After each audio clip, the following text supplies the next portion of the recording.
मैं बे औलाद थी। पति अपनी बहन का 15 साल का बेटा हमारे घर ले आया क्योंकि वह अनाथ था। पति दूसरे देश रहते थे। मैं और मेरी ननद का बेटा अकेले घर पर होते थे। एक दिन मुझे चक्कर आए तो मैं डॉक्टर के पास चली गई। डॉक्टर ने मेरा चेकअप किया और कहा कि आप प्रेग्नेंट हैं। यह सुनकर तो मैं दंग रह गई थी। मेरे पति को गए 1 साल होने वाला था। फिर कैसे मुमकिन था? सच जानने के लिए मैंने अपने कमरे में कैमरा लगवा दिया। सुबह उठकर कैमरे में देखा तो कदमों तले से जमीन सरक गई थी, क्योंकि मेरी ननद का बेटा मेरे पति बाहर के देश में नौकरी करती थी और मैं हिंदुस्तान में अकेली रहती थी। मुझे तन्हाई का एहसास हरगिज ना होता अगर मेरी कोई औलाद होती। मेरी शादी को 10 साल बीत गए थे, लेकिन मैं औलाद की खुशी को तरसी हुई थी। इस बार मेरे पति रवि जब भूटान से लौट कर आए तो कुछ दिन बाद ही हमारे साथ एक ऐसा हादसा पेश आ गया जिसने हमारी सूझबूझ ही गुम कर दी थी। मेरे पति की एक ही बहन थी जो उनसे बड़ी थी। उसकी शादी मेरी शादी से 13 साल पहले ही हो चुकी थी। मेरी ननद का बस एक ही बेटा था जो 15 साल का था। मेरे पति के हिंदुस्तान आने की खबर सुनकर वह हमसे मिलने बाय रोड आ रही थी कि अचानक से उनकी गाड़ी का एक हादसे से शिकार हो गई। यह खबर ऐसी थी कि हम पर कयामत बनकर टूटी थी। जब तक हम लोग अस्पताल पहुंचे थे, मेरी ननद और मेरे ननद का पति दोनों ही दुनिया से जा चुके थे। उनके बेटे की जिंदगी बच गई थी, लेकिन उसे चोटें बहुत आई थी। रवि के माँ बाप तो पहले ही मर चुके थे। बस एक बहन थी, वह भी अब जा चुकी थी। रवि तो एकदम चुप से हो गए थे। बहुत बड़ा सदमा था जो हमें मिला था। मैं भी बहुत दुखी थी। फिर मेरी ननद का बेटा हार्दिक भी बहुत ही सुमसा हो चुका था। उस बेचारे के तो माँ और बाप दोनों ही उसे छोड़कर हमेशा हमेशा के लिए चले गए थे। मैं कभी उसे दिलासा देती तो कभी अपने पति रब को 1 महीना हमारा इसी गम में गुजरा था। हार्दिक का हमारे अलावा दद हाल में एक चाचा और चाची थे। हार्दिक के चाचा को भी अपने भैया भाभी की मौत का बहुत दुख था। वह हार्दिक को अपने साथ भी ले जाना चाहते थे, लेकिन रवि भी हार्दिक को छोड़ने के लिए तैयार नहीं थे। कहने लगे, यह मेरी बहन की आखिरी निशानी है, मैं इसे अपने पास रखूंगा। और जब हार्दिक से पूछा गया तो उसने भी रवि के साथ रहना ही ज्यादा पसंद किया था। इसलिए रवि हार्दिक को हमारे ही घर ले आए। हार्दिक के चाचा और चाची वापस अपने गांव चले गए थे। रवि ने अपने भांजे का एक बहुत ही अच्छे स्कूल में दाखिला हमारे शहर में ही करवा दिया था। वो 10वीं क्लास का स्टूडेंट था। रवि 1 महीने बाद ही वापस दुबई लौट गए थे। मैं और हार्दिक घर पर अकेले होते थे। वह हर वक्त बहुत उदास रहता था। मेरी कोशिश होती थी कि मैं उसे इस गम से बाहर निकालूं, लेकिन मैं जब भी उससे बात करती तो वह मुझे ठीक से जवाब भी नहीं देता था। उसका व्यवहार मुझसे ना जाने क्यों उखड़ा उखड़ा सा रहता था। हालांकि मेरी यही कोशिश होती कि वह मुझसे बातें किया करे, मुझे अपनी माँ समझे, चलो इस बहाने से ही मेरी ममता की कमी भी पूरी हो जाएगी। लेकिन हार्दिक तो मुझे सीधे मुंह बात तक नहीं करता था। जब वह मुझसे खिंचा खिंचा रहने लगा तो मैंने भी उसे उसके हाल पर छोड़ दिया और उससे बातचीत करना कम कर दी। एक बार मैं उसके कमरे में उसे खाने का पूछने गई तो वह फोन पर किसी से बातें कर रहा था। मुझे देखकर उसने फोन फौरन से बंद कर दिया। जब मैंने पूछा, तुम किससे बात कर रहे थे, तो कहने लगा अपने फ्रेंड से। वो एकदम घबरा गया था, जैसे मैंने उसकी कोई चोरी पकड़ ली हो। मैंने कहा, आकर खाना खा लो। वो ना जाने क्यों मुझसे अपना मोबाइल छुपा रहा था। अब मुझे उस पर कुछ शक सा हुआ था। मैं अब उसकी टोह में लग गई थी, लेकिन मुझे नहीं मालूम था कि मेरा यह कदम मुझे इतनी बड़ी मुसीबत में डाल देगा। मैं रात को हार्दिक के कमरे में गई। वह सो रहा था। उसका मोबाइल ऑन करके देखा तो मेरी आंखें हैरत से फटी की फटी रह गई थी, क्योंकि वहां तो ऐसी ऐसी वीडियोस और तस्वीरें थीं जो मुझे शर्म से पानी पानी कर गई थी। वो इतनी सी उम्र में ऐसी चीजें कैसे देख सकता था? मुझे ये जानकर बड़ा अफसोस हुआ था। उस पर गुस्सा भी बहुत आया था कि उसे शर्म नहीं आती। यह सब कुछ देखते हुए मैंने उसका मोबाइल लिया और अपने कमरे में रख लिया।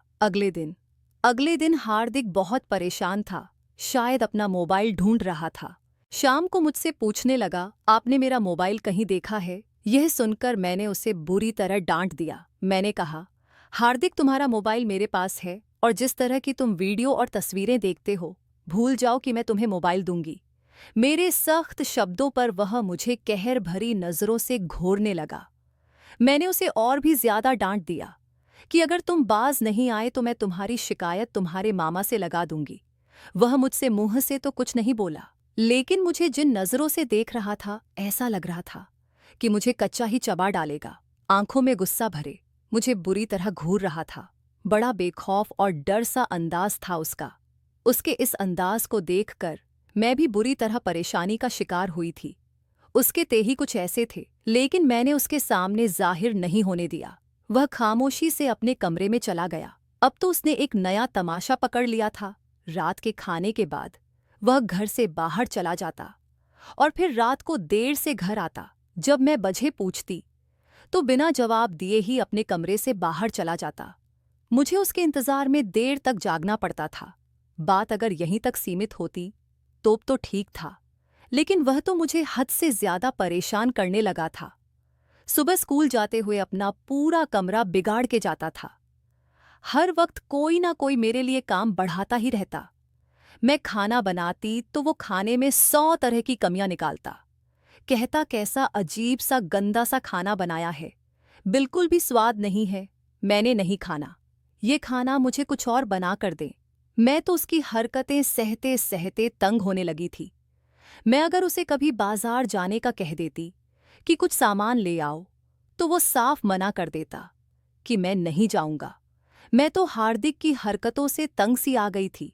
अजीब सा लड़का था, जिद्दी और अड़ियल टाइप का। मेरी बात मानना तो दूर, सुनना भी गवारा नहीं करता था। और एक बार तो हद हो गई। मैं रात को नींद से जागी। प्यास की वजह से मेरा गला सूख रहा था। जब मैं पानी पीने बाहर हॉल में आई तो हार्दिक टीवी लगाए एक बेहुदा सी अंग्रेजी मूवी म्यूट करके देख रहा था। साथ में सिगरेट भी पी रहा था। उसे शायद मेरे कमरे से बाहर आने की उम्मीद ना थी, इसलिए बेफिक्र था, लेकिन मुझे देखकर एकदम से नर्वस होकर खड़ा हो गया। सिगरेट वाला हाथ उसने एकदम से पीछे कर लिया, लेकिन मैं सब कुछ देख चुकी थी। गुस्से के मारे मेरा बुरा हाल था। यह लड़का तो दिन बदन बिगड़ता ही जा रहा था। मैं गुस्से के मारे उसके पास आकर खड़ी हो गई और गुस्से में कहने लगी कि अपना हाथ आगे करो, क्या है तुम्हारे हाथ में? वो भी एकदम ढीठ बना खड़ा रहा और मुझे इग्नोर करता रहा। जब मैंने दोबारा पूछा तो बड़ी ही बदतमीजी से बोला, आप होती कौन है मुझसे पूछताछ करने वाली? मुझे गुस्सा आया था और मैंने एक जोरदार डंडक उसके मुंह पर दे मारा और उसके हाथ को पकड़कर सिगरेट छीनकर जमीन पर फेंक कर बुझा दी। फिर रिमोट से टीवी ऑन भी किया, लेकिन मुझ पर तो हैरत का पहाड़ ही टूट पड़ा जब हार्दिक ने मुझे दोनों बाजुओं से पकड़ा और गुस्से से लाल होती आंखों से बोला, आइंदा अगर मुझ पर हाथ उठाया तो बहुत बुरा पेश आऊंगा तुम्हारे साथ। मैं तो हार्दिक के ये तेवर देखकर हैरत के समंदर में डूब चुकी थी। इस कदर बदतमीज लड़का था वो, मैं तो सोच भी नहीं सकती थी। मुझे बड़े गुस्से से बोलकर वह अपने कमरे में चला गया था गुस्सा तो मुझे भी बहुत था, लेकिन मैं बर्दाश्त कर गई थी। लेकिन फिर भी मेरे आंखों से आंसू बहने लगे थे। मैं तो उसे अपना बेटा समझकर उसके सारे काम करती थी। उसे कभी किसी चीज की कमी नहीं होने दी। वह अपनी जिंदगी को खराब न कर ले, बस यही सोचकर मैं उसे गलत काम करने के लिए रोक रही थी। अगर आज मैंने उसके मुंह पर थप्पड़ मारा था तो एक मां की हैसियत से मारा था, ताकि उसकी आने वाली जिंदगी खराब ना हो। लेकिन शायद वह मुझे मां समझता ही नहीं था। जब उसकी मां और बाप का देहांत हुआ था और रवि उसे घर लेकर आए थे, तो मैंने उसे अपनी मां की ममता देनी चाहिए थी। उसका एडमिशन शहर के सबसे अच्छे स्कूल में करवाया था। उसकी हर ख्वाहिश पूरी की थी, लेकिन उस लड़के की तो बदतमीज यहाँ ही खत्म नहीं होती थी। मैंने अपने कमरे में आकर रवि से फोन पर बात की। मैंने हार्दिक की सारी हरकतें, सारी बदतमीज यहाँ उसे बता दी। वह कहने लगे कि तुम मेरी कल उससे बात करवा देना। मैंने कहा, अगर हार्दिक ने यही रवैया रखना है तो उसका इंतजाम कहीं और करवा दे। रवि ने कहा, मैं उसे खुद समझा दूंगा, तुम चिंता मत करो। लेकिन जब मैं अपनी बात पर डटी रही कि रवि बात समझने की कोशिश करे, हार्दिक हद से ज्यादा बिगड़ चुका है, उसे सख्ती की जरूरत है, तो रब मुझ पर ही गुस्सा करने लगे कि दोबारा अपने मुंह से यह बात कभी मत कहना कि मैं हार्दिक को अकेला छोड़ दूंगा। वो मेरी जिम्मेदारी है, अभी बच्चा है, थोड़ी बहुत बदतमीजी कर जाता होगा, लेकिन बिन माँ बाप का है, थोड़ा तो सहना पड़ेगा, लेकिन धीरे धीरे वह खुद ही ठीक हो जाएगा। रवि की बात सुनकर मुझे बहुत दुख हुआ था। मेरी बात समझने के बजाय वो उल्टा हार्दिक की साइड ले रहे थे, उसे सपोर्ट कर रहे थे। हालांकि मैं भी नहीं चाहती थी कि हार्दिक को इस तरह अकेला छोड़ दिया जाए, लेकिन मजबूरी थी। जब तक उसे जमाने की कठिनाइयां सहने को ना मिलती, वह सही रास्ते पर नहीं आ सकता था। खैर, मेरा अब रब से कुछ भी कहना बेकार था। मैंने रब से बस इतना ही कहा कि आप हार्दिक को समझाए कि वह दोबारा मुझसे बदतमीजी ना करे। अगले दिन मैंने रवि को फोन किया और हार्दिक के कमरे में गई। वो बेड पर ही बैठा था। मुझे कमरे में आते देखकर मुझे गुस्से से घूरने लगा। खैर, मैंने फोन उसकी तरफ बढ़ा दिया। मैंने कहा, अपने मामा से बात करो। यह कहकर मैं कमरे से बाहर आ गई थी और किचन में जाकर खाना बनाने लगी। 15 से 20 मिनट बाद वो किचन में आया था। मेरा फोन मेरे सामने रख दिया। उसकी आंखें अब भी लाल थीं, नाक भी लाल थी, आंखों में भी नमी थी। ऐसा लग रहा था खूब रोया हो। मैंने दिल में सोचा कि रो धो के उसने रवि से मेरी बुराइयां की होंगी और रवि को भी इस पर विश्वास आ गया होगा। लेकिन मुझे हैरत उस वक्त हुई जब वह बहुत ही धीरे से बोला, मामी मुझे माफ कर दे, मैं आगे से आपके साथ बदतमीजी नहीं करूंगा। I am sorry. ये कहकर वो किचन से बाहर निकल गया। कुछ देर तो मैं उसे हैरत से जता देखती रही। मुझे विश्वास ही नहीं आता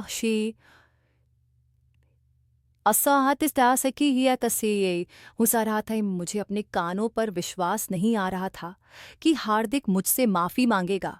मैंने खाना बनाकर टेबल पर रख दिया। हार्दिक ने बड़े ही प्यार और तमीज से खाना खाया था और खाने के बाद अपने ने बर्तन किचन में ले जाकर खुद से धोने लगा। मैं तो परेशान सी हो गई थी। ऐसा भी रब ने उसे क्या कह दिया था कि वो एकदम ही तीर की तरह सीधा हो गया था। दूसरा हैरत का झटका मुझे उस समय लगा जब शाम के समय वो मुझसे पूछने लगा, मामी मैं बाजार जा रहा हूं, कुछ मंगवाना हो तो मुझे बता दे। मुझे तो बहुत खुशी हुई थी हार्दिक के इस बदले हुए व्यवहार पर कि वो सुधर गया है। मैंने रात को उसकी पसंद का खाना बनाया ताकि उसका मूड भी ठीक हो जाए। मेरी कोई उससे पर्सनल दुश्मनी नहीं थी। मैं तो बस ये चाहती थी कि वो उल्टे सीधे काम ना करे और अपनी जिंदगी खराब ना करे। अब हार्दिक मेरे साथ हल्की फुल्की बातें भी कर लेता था। अगर उसे किसी सब्जेक्ट में मुश्किल होती तो मुझसे पूछ भी लेता था और मैं उसे समझा देती। मेरा व्यवहार उसके साथ ठीक होता चला गया। सब कुछ ठीक चल रहा था कि जब वह रात को एक दिन मेरे लिए जूस लेकर आया। कहने लगा, मैं यह आपके लिए लाया हूं, आप इसे पिएंगे तो आपको बहुत अच्छा लगेगा। मैंने भी खुशी खुशी वो जूस पी लिया। हालांकि वो जूस मैंने सोने से कुछ ही देर पहले पिया था, इसलिए मैं लेटक सो गई थी। सुबह जब मेरी आंख खुली तो 9 बज रहे थे। मुझे खुद पर हैरत हुई कि मैं इतनी देर तक कैसे सोई रही। फिर मुझे एकदम से ख्याल आने लगा कि हार्दिक तो तब तक स्कूल के लिए नहीं जागता, तब तक मैं उसे ना उठा दूं, इसीलिए मैं उसके कमरे में चली गई। लेकिन वो कमरे में नहीं था। उसका स्कूल बैग भी वहां मौजूद नहीं था। कमरे के बिखरे हुलिये से लग रहा था कि वह स्कूल जा चुका है। मैंने भी भगवान का धन्यवाद किया कि चलो यह लड़का कुछ तो जिम्मेदार हुआ। और जब वो वापस स्कूल से आया तो आते ही वो बड़े ही अच्छे मूड में था। खाने के बीच बीच में मुझसे बातें भी करने लगा। ना जाने क्यों मुझे देखकर आज बार बार मुस्कुरा रहा था। जब मैंने उसे वजह पूछी तो कहने लगा, आज आप बहुत अच्छी लग रही है। मुझे उसकी बात सुनकर कुछ हैरत से हुई थी। आज तक तो उसने कभी मेरी ऐसी तारीफ नहीं की थी। मैंने कहा, खैर तो है, मैं तुम्हें क्यों अच्छी लगने लगी? तुम्हें तो मुझसे बड़ी नफरत हुआ करती थी। मेरी बात सुनकर वह हंसने लगा। कहने लगा, बस ऐसे ही तब आप मुझे अच्छी नहीं लगती थी, लेकिन अब बहुत ज्यादा अच्छी लगने लगी हैं। मैंने बात मजाक में टाल दी थी, लेकिन अब ना जाने क्यों मुझे हार्दिक की नजरें कुछ चुभने सी लगी थी। ना जाने उसे क्या हो गया था कि वो मुझे टकटकी बांधे देखने लगा था। मैं पहले तो उसकी नज़रों को नज़रअंदाज करती रही, क्योंकि अब वो पहले की तरह मुझसे बदतमीजी नहीं करता था। देखने में उसका व्यवहार मेरे साथ बिल्कुल ठीक था, लेकिन अब उसकी नज़रें मेरे पूरे शरीर का सफ़र करती रहती थी। मैं उससे अब कतरा लगी थी, उसकी नज़रों से बचने लगी थी। वो 15 साल का था, लेकिन उसकी नज़रों की तेज़ी और बेवा की मर्दों जैसी होती थी। एक बार हम रात का डिनर कर रहे थे, जब वह खाना खाते हुए लगातार मुझे ही देख रहा था और मन ही मन मुस्कुरा रहा था। फिर मुझसे कहने लगा, रवि मामा को आप बहुत मिस करती होंगी ना? मैंने कहा, हाँ, वो मुझे याद तो बहुत आते हैं। फिर वो मुझसे कहने लगा, जाहिर सी बात है, पति के बगैर एक साल गुजारा बड़ा मुश्किल काम होता है। कहाँ गुजारा होता होगा आपका? उनको याद करते हुए आपको रातों को नींदें भी नहीं आती होंगी। यह सुनकर मैं चौंक सी गई थी। उसने अजीब तरह के अंदाज में यह बात कही थी।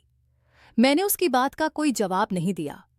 फिर वह मुझसे कहने लगा, आपके बाल बहुत लंबे और खूबसूरत हैं। उसकी तारीफें अब मुझे बुरी लगने लगी थी। मैंने उसे फौरन से रोक दिया। मैंने कहा, हार्दिक, चुपचाप से खाना खाओ और फिजूल की बातें मत करो। वो हंसते हुए मुझे देखने लगा। एक बार मैं किचन में शाम की चाय बना रही थी कि उसने पीछे से आकर मेरे गले में बाहें डाल दी। मैं तो एकदम अचंभे में आ गई थी, हैरान रह गई थी। उसकी इस हरकत पर मैंने उसे पलटकर देखा तो वो उल्टा मुस्कुरा रहा था। कहने लगा, मैंने तो आपको डरा दिया और अपनी बात कहकर वह जोर जोर से हंसने लगा। मैंने कहा, हार्दिक, ये क्या बदतमीजी थी? कहने लगा, यह बदतमीजी नहीं, मुझे आप पर प्यार आ रहा था। आखिर आप मेरी मामी जो हैं। मैंने कहा, तुम जरा मुझसे दूरी पर रहा करो। ना जाने क्यों मैं अब उसकी नज़रों से परेशान होने लगी थी। वो कहने लगा, मैं आपके लिए चॉकलेट लाया हूं। फिर उसने जेब से चॉकलेट निकालकर मुझे खुद ही अपने हाथों से खिला दी। वो चॉकलेट कुछ अजीब से स्वाद की थी। हालांकि वो मेरे मुंह में डाल चुका था, इसलिए मुझे खानी पड़ी। लेकिन उसे खाते ही आधे घंटे बाद ही मेरा सर चकराने लगा था। मैं अपने कमरे में चली गई। मेरे सर के चक्कर तेज होने लगे थे। मैं वहीं लेटकर सो गई और सुबह जब मेरी आंख खुली तो मेरे होश उड़ गए थे। हार्दिक मेरे ही बेड पर सोया हुआ था। वो यहाँ क्यों आया था? मेरे साथ क्यों सोया था? यह सब सोचकर मैं बुरी तरह से परेशान हो उठी थी। मैंने उसे जगाया तो वो हड़बड़ाकर उठ बैठा। मैंने कहा, तुम मेरे कमरे में क्या कर रहे थे? लेकिन वह बहुत ही रिलैक्स था। कहने लगा, मुझे अपने कमरे में डर लग रहा था, इसीलिए मैं यहाँ आकर सो गया। मैं उसकी बात सुनकर आग बबूला हो गई। मैंने कहा, तुम होते कौन हो मेरे बेड पर मेरे पास लेटकर सोने वाले? वो कहने लगा, मैं बच्चा ही तो हूं। डर लग रहा था मामी जी, इसलिए आपके पास आ गया। वो मेरे पर मासूमियत सजाए बोल रहा था। अब मैं उसे क्या जवाब देती? 1 महीने बाद ही मेरी तबीयत खराब सी रहने लगी थी। मैं जब डॉक्टर के पास गई तो जो खबर उसने मुझे सुनाई, मैं चकरा कर रह गई थी। मैं उम्मीद से थी। यह सुनकर मेरे होश उड़े थे। मैं रोने लगी थी। मुझे पूरा विश्वास था यह सब हार्दिक का ही किया धरा है, क्योंकि वही मुझे ऐसी ऐसी चीजें खिलाता था कि मैं सो जाती थी। मेरा जी चाहा कि मैं हार्दिक को जान से मार डालूं। यह क्या किया था उसने मेरे साथ? मैं बर्दाश्त नहीं कर पा रही थी। क्लिनिक से बाहर निकलकर मैंने अपने गिरते आंसुओं को रोक नहीं पाई थी। मुझे लगा जैसे किसी ने मुझे अंधेरी खाई में फेंक दिया हो। मुझे अब उसकी सारी बातें याद आने लगी थी कि मामी, आप मुझे अच्छी लगने लगी हैं। मुझे आपके बाल बहुत पसंद है। मेरे दिमाग में वह सारी बातें आने लगी थी कि जब भी वह मुझे जूस पिलाता या बाजार से लाकर कोई भी चीज़ खिलाता तो कुछ ही देर बाद मुझे नींद आने लगती थी और मैं एकदम बेखबर नींद में चली जाती थी। और जब उठती तो सुबह ही मेरी आंख खुलती थी और उस समय मेरे बाल खुले होते थे। लेकिन उस वक्त मैं ज्यादा गौर नहीं करती थी। मुझे घर के कामों की जल्दी होती थी। शायद वो मुझे ऐसी चीजें खिलाकर मेरे होश गुम कर देता था। मैं अपने होश में नहीं रहती थी। मुझे अब उसकी सारी अर्थपूर्ण बातें याद आने लगी थीं। वह मुझसे बोलता रहता था कि आप मामा को बहुत मिस करती हैं, मुझे आपसे मोहब्बत है, आप मुझे अच्छी लगने लगी हैं, बगैर वगैरह। मैं इस वक्त बहुत ज्यादा तकलीफ में थी। उसे जरा भी शर्म न आई। ऐसा घटिया खेलते हुए मैं रोते हुए घर पहुंची थी। लेकिन जब दरवाज़ा खोला तो मैं बुरी तरह से हड़बड़ा गई थी। मेरे सामने तो रवि खड़े मुस्कुरा रहे थे।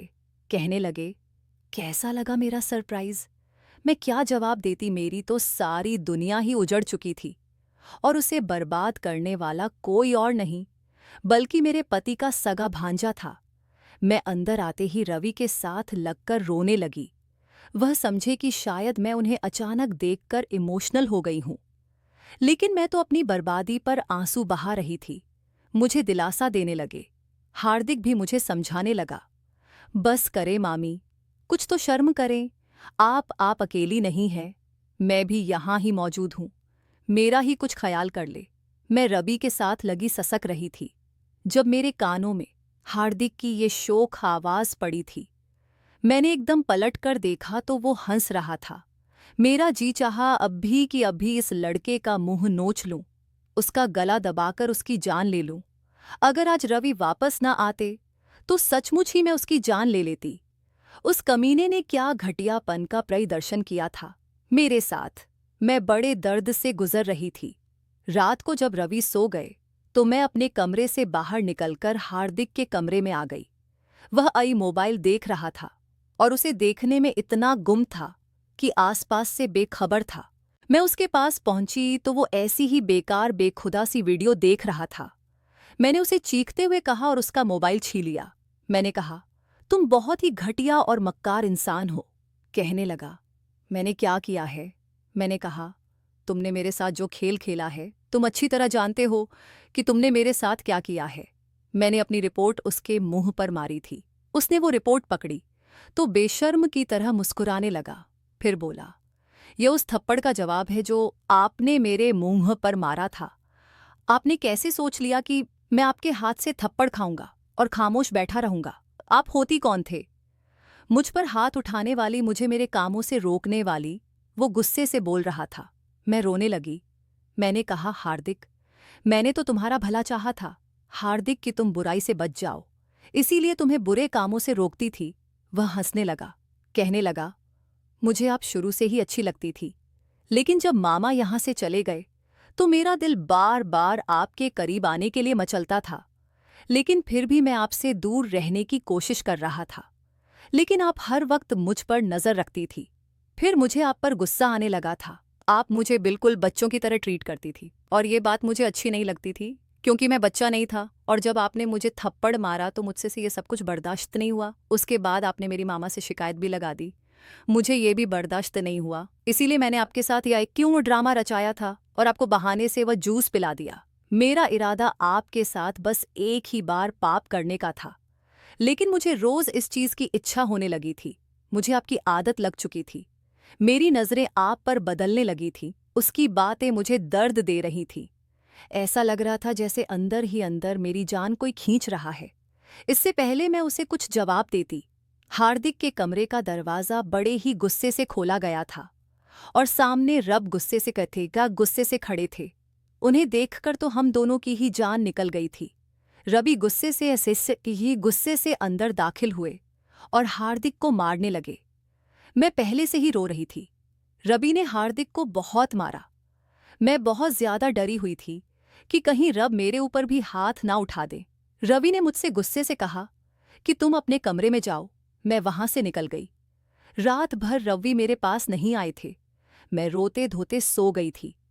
जब सुबह मेरी आंख खुली तो रवि हार्दिक का सामान बांधे उसे बाहर ले गए और शाम को ही वापस लौटे थे। मुझसे कहने लगे, मैंने हार्दिक का हॉस्टल में दाखिला करवा दिया है और उसके चाचा को भी बता दिया है कि हार्दिक अपनी बाकी की पढ़ाई हॉस्टल में रहकर करेगा और बाकी की जिम्मेदारी अब उसके चाचा ही उठाएंगे। मुझे माफ कर दो आरती, मुझे नहीं मालूम था कि मेरा सगा भांजा तुम्हारे साथ ऐसा भी कर सकता है। मैं रोने लगी थी। हार्दिक ने मुझे सीने से लगाकर मुझे तसल्ली दी थी।